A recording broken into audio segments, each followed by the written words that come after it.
थारैनो BPF दोलोआ बिटिआरआव सानफा साफा जोबस्रांमारसिगोन नामा?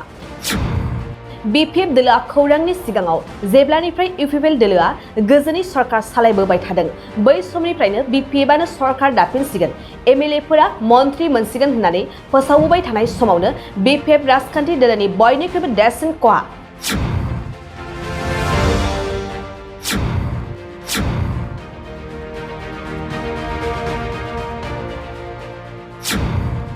बे समाव मोनसे बिटिआर राजखान्थिनि थाखाय बिग ब्रेकिं निउज BPF दोलोनि गाहाय नेहारारि प्रबीण बर'आ गावनि बिबानखौ एंगारबाय। थारैनो BPF राजखान्थि दोलोआव मा सोलिमारगासिनो दं? ना हाग्रामा महिलारिया माखासे BPFनि मावथिफोरखौ सरकार दाफिनगोन होनना नंखाय खोथा खोन्था दोनदों नामा?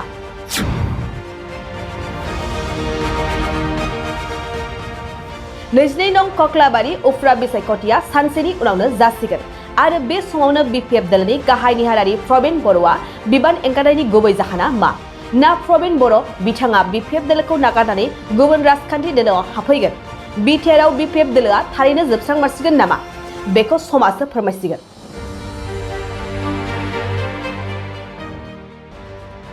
थारैनो BPF दोलोआ बिटिआरआव सानफा साफा जोबस्रांमारसिगोन नामा?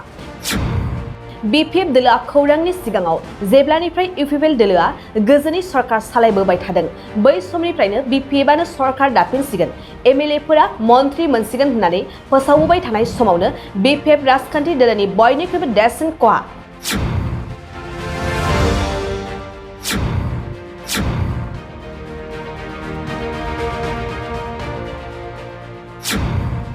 बे समाव मोनसे बिटिआर राजखान्थिनि थाखाय बिग ब्रेकिं निउज BPF दोलोनि गाहाय नेहारारि प्रबीण बर'आ गावनि बिबानखौ एंगारबाय। थारैनो BPF राजखान्थि दोलोआव मा सोलिमारगासिनो दं? ना हाग्रामा महिलारिया माखासे BPFनि मावथिफोरखौ सरकार दाफिनगोन होनना नंखाय खोथा खोन्था दोनदों नामा?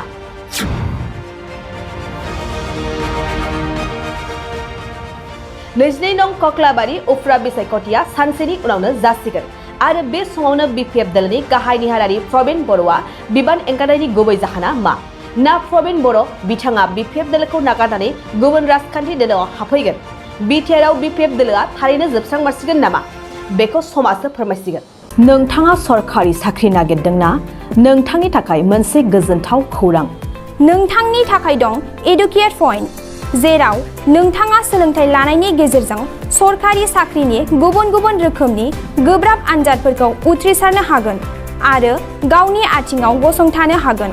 बे एडुकेट पइन्टआव नोंथांमोना SSC, bank PO, bank clerk, bank SO, UPSC, FSC, defence, railway, state, insurance, AAO, ADO, एसिस्टेन्टजों लोगोसे स्टेट लेभेल जब आरो माखासे सरखारि साख्रिनि आनजादाव गोनांथि जानाय आयदाफोराव सोलोंथाइ लानो हागोन। मख'नो गोनांदि बे सोलोंसालियाव साख्रिनिल' नङा, बेयाव MBA आरो सैनिक स्कुल बायदियाव एडमिशननि थाखाय एन्ट्रेन्स होनो थाखायबो सोलोंथाइ लानो हागोन।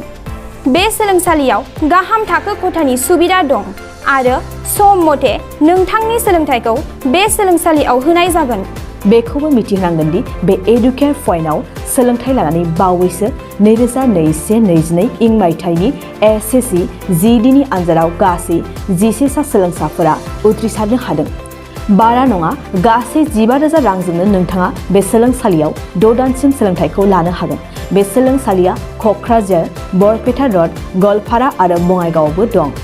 क'क्राझाराव सोलोंथाइ लानो गोसो गुदुं जानाय सुबुंफोरा 70020261333 9101536360 70020261333 9101536360